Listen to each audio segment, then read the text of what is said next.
Hello, welcome everyone.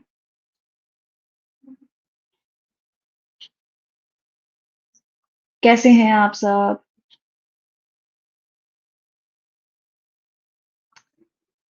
Hello, hi. Good evening. Good evening, Priyanshi. Good evening. All good?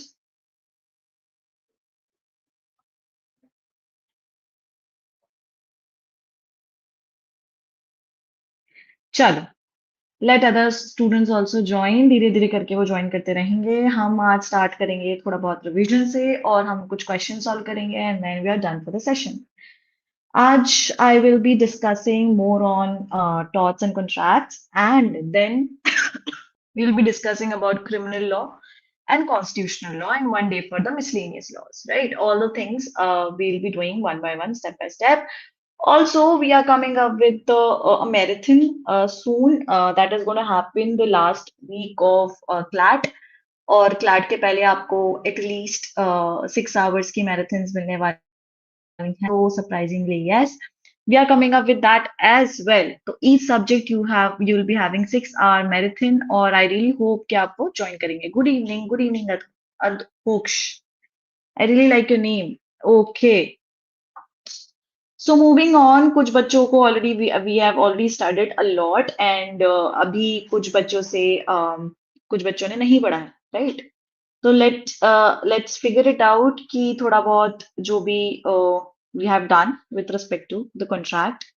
So there are 5 major points which are really necessary for a contract to form. Tell me in the comment box below कि वो 5 चीजें कौन सी हैं जिनके through it's a legal contract. Tell me the 5 things which are essentials of the contract.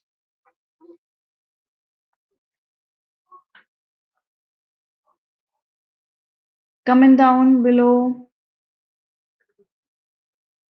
Yes, in one shot.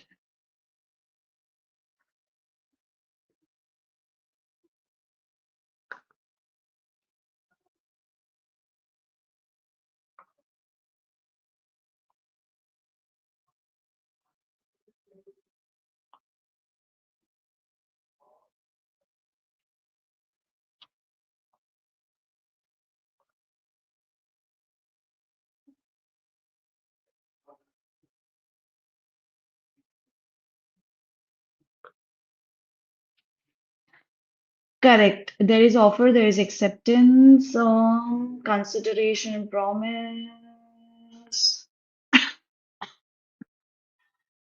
Hmm. Okay. There is consideration, there is offer, which is being accepted, and then we have capacity to contract, and then we have free consent. Okay. Lawful object, lawful consideration, capacity to contract, free consent, and offer and acceptance. Okay. So for contracts, we have been studying offer and acceptance a lot. And what is offer? It is a clear proposal communicated by offerer. Whenever offer is made, suppose I really want to go suppose I really want to go on a trip, right? So my there would be n number of websites that are there, Klook, Make My Trip, and etc., which gives you offer. Okay, this is 20% off on certain trip, 30% off on certain trip, 50% off on certain trips, right? So those are offer given by the different companies. Acceptance is when I'm going to accept the same and I'm going to go on trip, right? So unconditional assent by offeree must mirror the offer. It should not be certain conditions that I have applied and the other person has not agreed to. They should both be agreeing on the same thing, right? Same thing in the same sense. Okay. That comes when valid offer plus valid acceptance are met together, and that's how contracts are formed. Then we will be talking about consideration and object. Consideration is basically a money, a price that we are going to pay for any of the accepting the offer. Suppose I want to go on a trip, right? And then I saw the offer from the one of the major companies, and then I accepted it in the same thing in the same sense. Now I have to pay the money for the same, right? That's a consideration part. It must be real, it must be lawful, and not something which has been done in past, right? Object would be purpose of the agreement must be lawful and not against public policy, right? Capacity to contract, there should be parties who are not of unsound mind and are major 18 plus and not disqualified by law. Okay, they should be capable enough to come into the contract. Minors agreement are always void ab initio. Make sure you always attempt the question in the same format. Mistakes are bilateral mistakes, essential fact, contract void, unilateral mistakes, contract generally valid. Mistake of Indian law is no excuse, mistake of fact is an excuse. Mistake of foreign law is equal to mistake of fact. Free consent is really, really, really necessary. Consent is free when there is no, not caused by coercion, undue influence, fraud, misrepresentation, or mistake. Lack of free consent is always equals to contract that is voidable. Okay, so this is it. This is we have already discussed in n number of classes and major topics that you should know for your CLAT preparation. Okay, moving on, we have already discussed all the pointers in law of torts. What are the general defenses in the torts? It's torts is what? It's a twisted term given in Latin, and it means something which is civil wrong, right? So there are general defenses for the same, which is consent, inevitable accident, act of God, private defense, necessity, statutory authority, plaintiff's own wrong, right? These are few of the general defenses given by law of torts.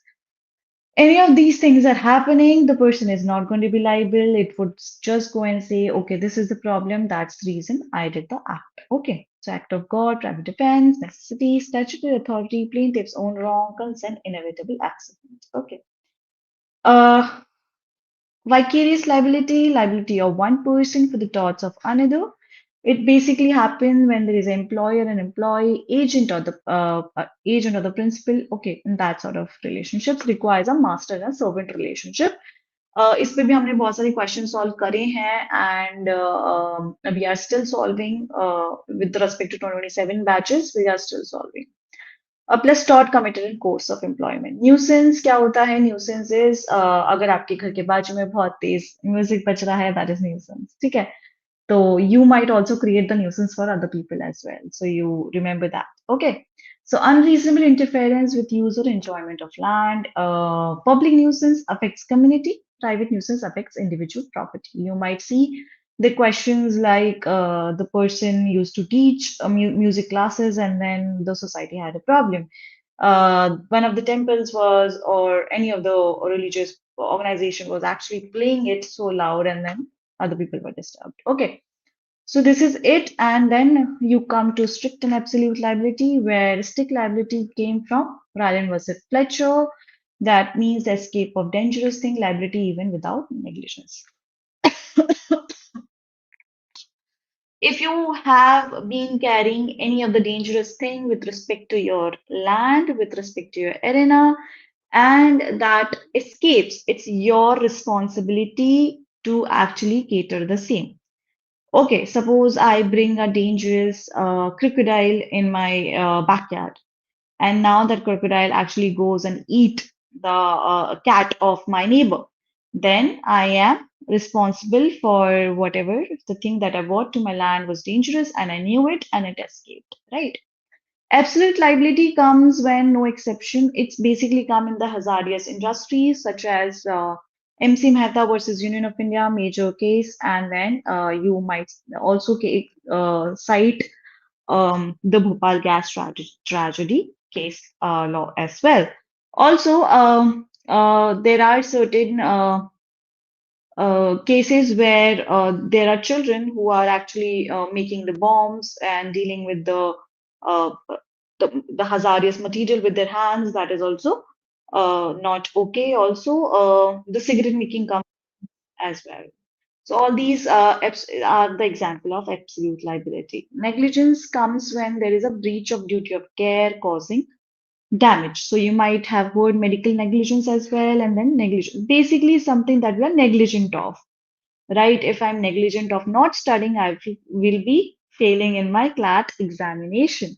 And if I'll be negligent enough in not actually analyzing my marks, then I would be failing in my CLAT examination. So these are the negligent factors that you have to see, and you have to make sure that you're not doing the same.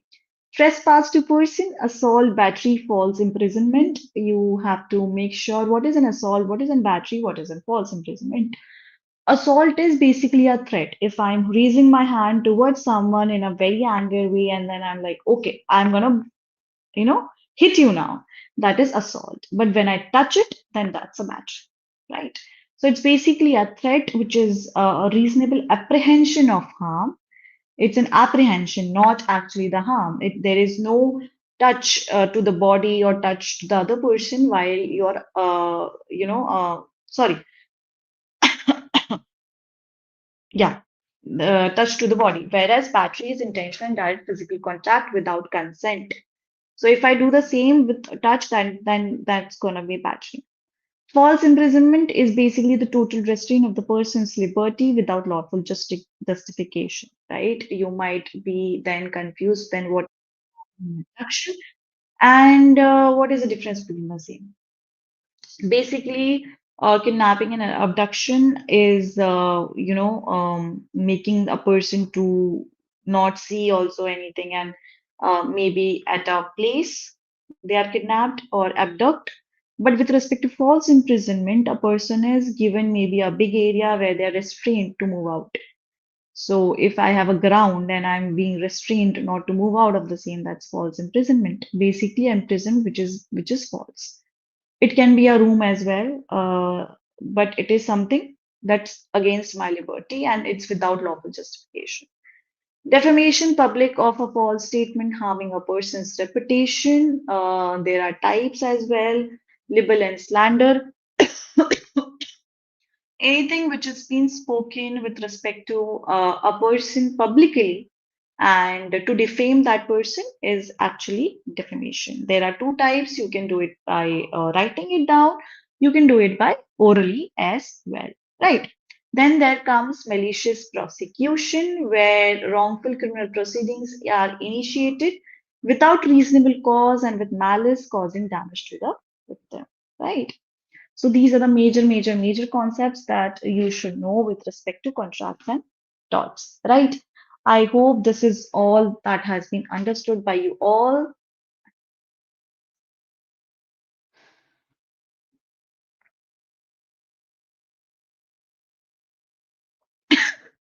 We'll be moving on with the questions then. Give me a heads up.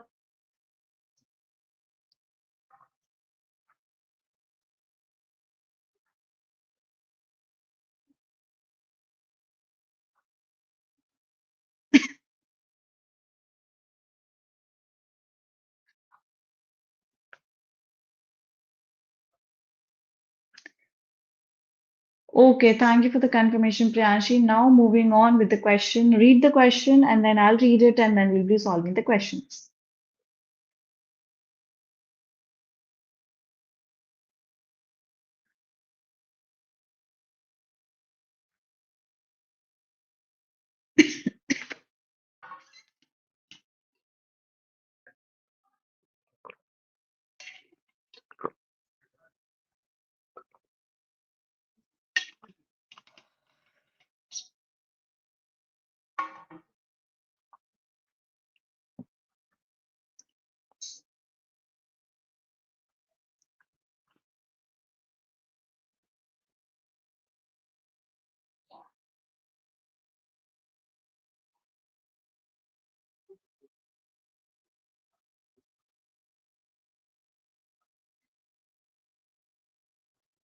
Okay.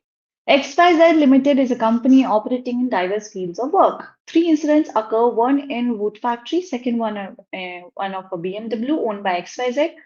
Following are the incidents given. Wood factory incident, XYZ Limited carries out the work of making furniture with the help of lumberjacks employed to collect timber and bring it to the factory. They are free to cut and stack the wood. I'm sorry, they are not bound to attend the factory, and company only verifies the food and pays the lumberjacks based on its quality. Rambo is a lumberjack in the factory who gets hit by a bike just outside the precinct of the factory while he was going to have lunch nearby. BMW Instant XYZ Limited entrusted their 6-month-old BMW a workshop for servicing. XYZ engaged Arjun to take care to workshop and get it back after completion. At the workshop, Arjun handed over the key of the car to Ram. The owner of the workshop, Ram, informed Arjun that the car will be returned to him the next day. So Arjun left. Raj, an employee of the workshop, was asked to service the BMW. Instead of serving the cars, Raj sneaked it out to the garbage and took it on the highway. Thereby, he rammed the car into a motorbike, severely injuring Mukesh, the pillion rider. Terms of contract are as follow. Clause 1. Employee. A person is an employee if the mode and the manner in which he or she carries out his work is subject to control and supervision of the company. Clause number 2. An employer is required to provide compensation to his or her employees for any injury caused by an incident arising in the course of employment. The words in the course of employment means in the course of the work which the employee is contracted to do and which is incidental to it. An employer is liable for the negligent acts of his servant. Liability of the employer-employee is both joint and several. A person can be charged simultaneously under civil law and criminal law. Employer is not liable for the wrongful act committed by an independent contractor employed by him. I hope the question is clear. The first question, Ramu has applied for compensation from the factory. Decide whether Ramu is an employee considering the terms of the contract.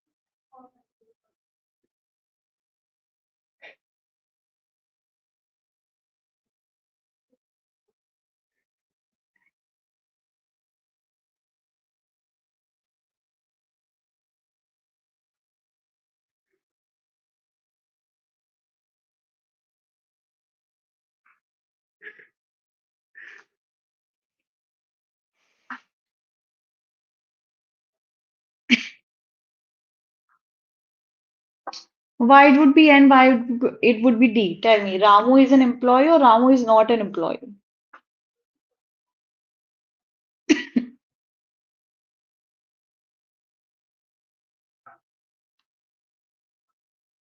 He is an employee or he is not an employee? Tell me that first.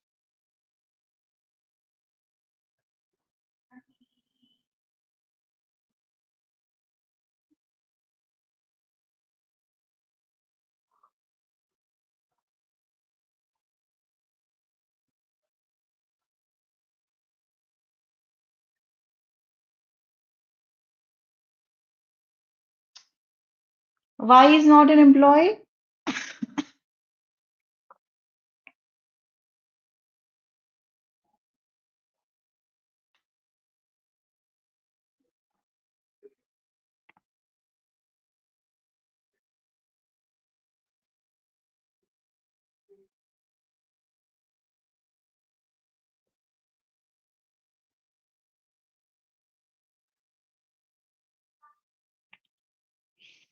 Ramu is not an employee of the company. Its verification of the quality of wood amounts to control over the product and not over the mode and method of work. Correct. Moving on, next question. Mukesh sues XYZ to claim damages. Decide. XYZ is liable because he is the owner of the car. XYZ is liable because he is the master and the act was committed by the servant during the course of his duty. XYZ is not liable because Raj is not under his direction and control. XYZ is liable because his consent for driving the BMW was implied since he handed over the car key to the garage.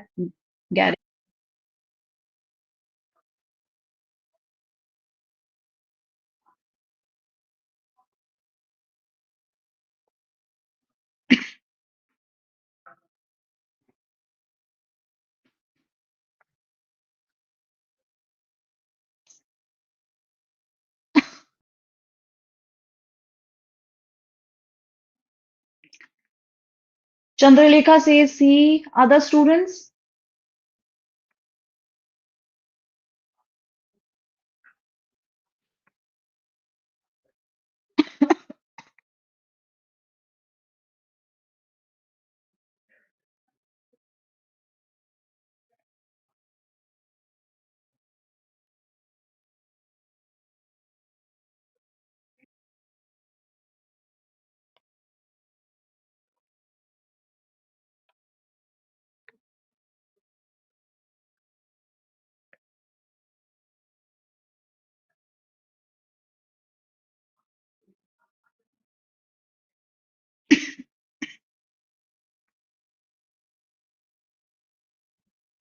Why, Priyanshi? Why would we see?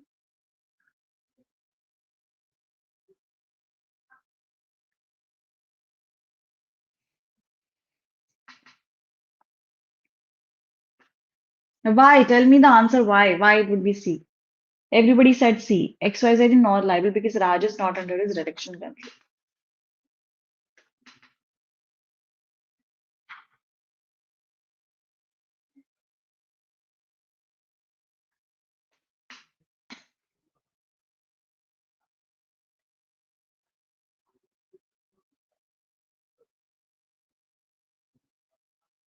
As we can see that Raj was not in direct control, and when we see that there should be the course of employment done, or when we are talking about an employer-employee, there has to be direction and control with respect to the same. Right? Correct. Okay, moving on. The answer was C. The state is not liable when the act is in the exercise of sovereign power or in the performance of an act of state. A traffic policeman removed B's wrongly parked car. While being moved, the car was damaged. B sued the government for the loss incurred.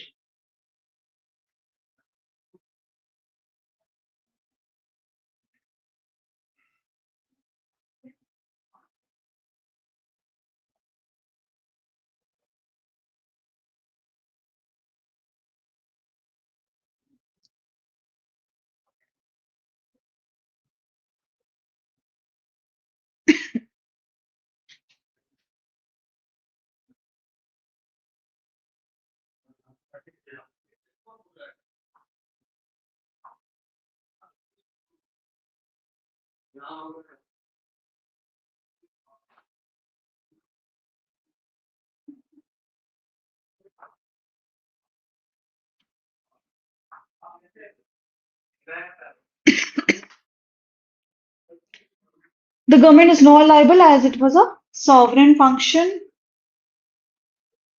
Is it correct? Everybody says D. Other students? Only Chandralekha, Adhoksh, and Priyanshi have answered. Other students? Answer me fast.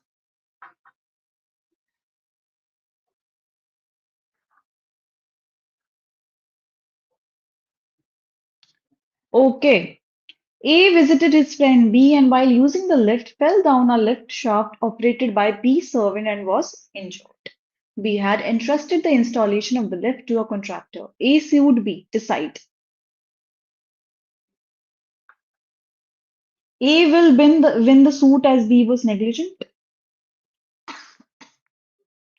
A will win as will be vicarious liable. A will lose as B cannot be held vicariously liable. None of the above. Will they be vicariously liable or not?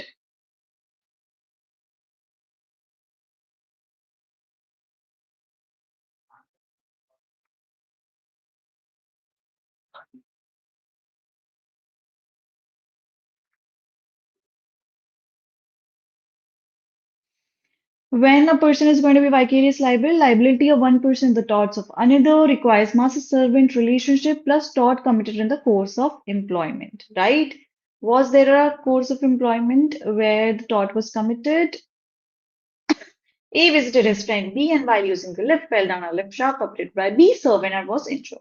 Yes, there was a master-servant relationship. The incident happened while he was performing his duty, right? So yes, E will win as we will be vicariously liable. The state is not liable when the act is in the exercise of sovereign power or in performance of the act of state. A motorcyclist was injured when a truck belonging to the public works department hit him. The truck was carrying material for the construction of a road bridge. The truck driver B was negligent in his driving. A sued for the injuries caused. Decide.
Think more. Think more.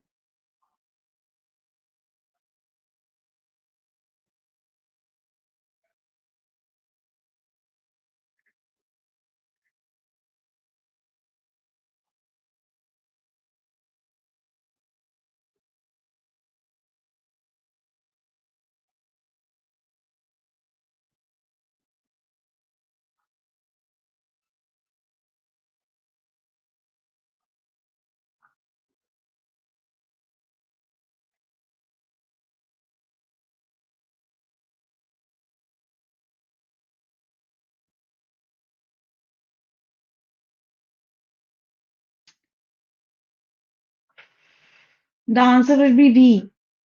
The government is liable as we work for the government. Moving on with the next question, read the paragraph.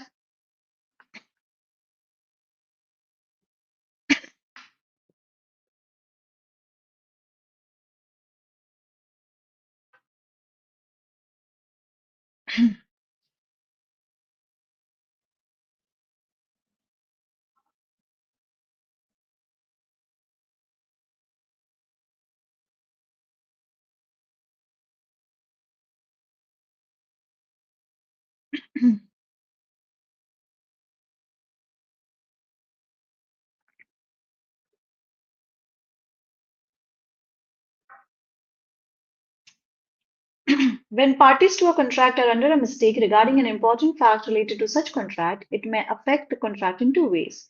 It may firstly defeat the consent altogether that the parties are supposed to have given. That is to say, the consent is unreal. Two or more persons are said to consent when they agree upon the same thing in the same sense. Secondly, the mistake may mislead the parties as to purpose which they had contemplated. Where the mistake does not defeat the consent but only misleads the party, that is, where both parties to an agreement are under a mistake as to a matter of fact essential to the agreement. The agreement is void. However, if the mistake is concerning an erroneous opinion regarding the value of the subject matter of the agreement, it is not a mistake as to matter of fact. Thus, agreement is void when both the parties to an agreement are mistaken. Their mistake is as to a matter of fact, and the fact about which they are mistaken is essential to the agreement. Further, it is pertinent to note that a mistake in order to invalidate a contract should be mistake of fact and not a mistake of law. Furthermore, where only one party to the contract is under mistake of fact and the other party is not, the contract is not voidable merely for such reason. Right? Easy paragraph, right? Mr. A entered into an agreement to sell his bicycle, which had been unused in his attic for a year, to Mr. B at an agreed price. However, neither party knew that at the time of entering into the agreement, the bicycle had already been destroyed in a fire in the attic. In this situation, which of the following statement is true? The agreement is void as both parties were under a mistake as to matter of fact essential to the agreement.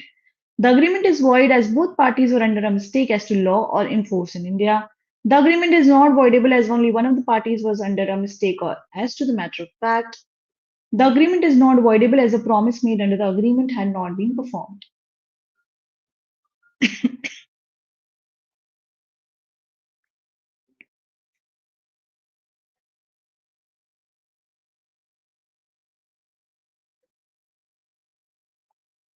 The agreement is going to be void.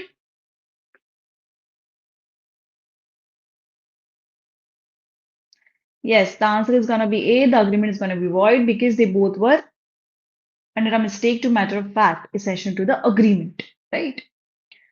Mr. X and Mr. Y enter into a contract for the sale of an article, both mistakenly believing that selling this article was permitted under the law in force in India. In this situation, which of the following statement is true?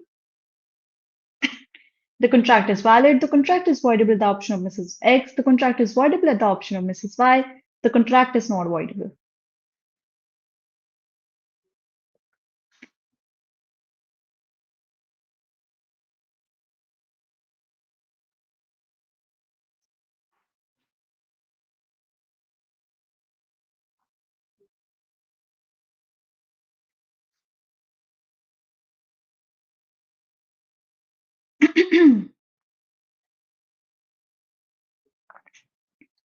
Yes, the answer is the contract is not voidable. Mr. G entered into an agreement with Mr. K for the sale of Mrs. J's club. At the time of the agreement, Mr. J believed he was selling his golf club, while Mr. K believed he was buying a clubhouse owned by Mr. J. The agreement is void because mistake of fact defeated the consent of the parties, mistake of fact misled the parties as to the purpose of the contract, mistake of fact was regarding the identity of the parties, both A and B.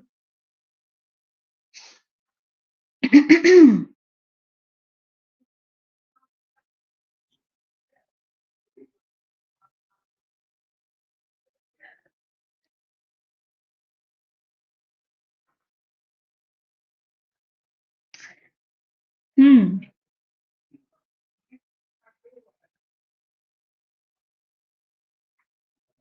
Yes, they were mistake of fact defeated the consent of the parties. Mistake of fact misled the parties as to purpose of the contract. The answer would be D, both A and B.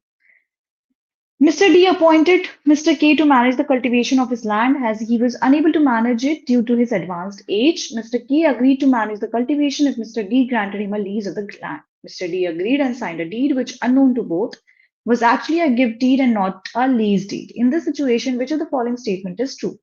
Mr. D and Mr. K were reeling under a mistake as to matter of fact essential to the agreement. Mr. D and Mr. K were reeling under a mistake as to matter of law essential to the agreement. Mr. D was reeling under a mistake as to matter of fact essential to the agreement. Mr. D was reeling under a mistake as to matter of law essential to the agreement.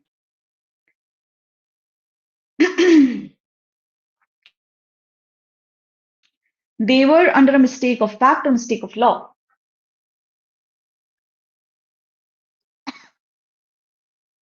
Yes, they both were under a mistake of fact essential to the agreement. Miss X and Miss Y entered into a contract for the sale of an article which was to be shipped by Miss X on a ship named the Cruiser and delivered to Miss Y on an agreed date. Miss X instead shipped the article on another ship. The mariner, without informing Miss Y, but the article was delivered on time. In this situation, which of the following statement is true? The agreement is void as both the parties were under a mistake as to matter of fact essential to the agreement. The agreement is void as both the parties were under a mistake as to law in force in India. The agreement is valid as both parties were under a mistake as to matter of as both parties were under a mistake as to the agreement. Agreement is valid or agreement is void.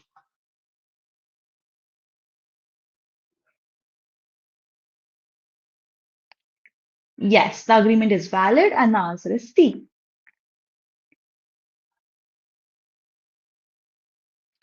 Okay, I think this is all about today's session. I really hope you like this session. We come up with these videos every Monday at 5:30 p.m.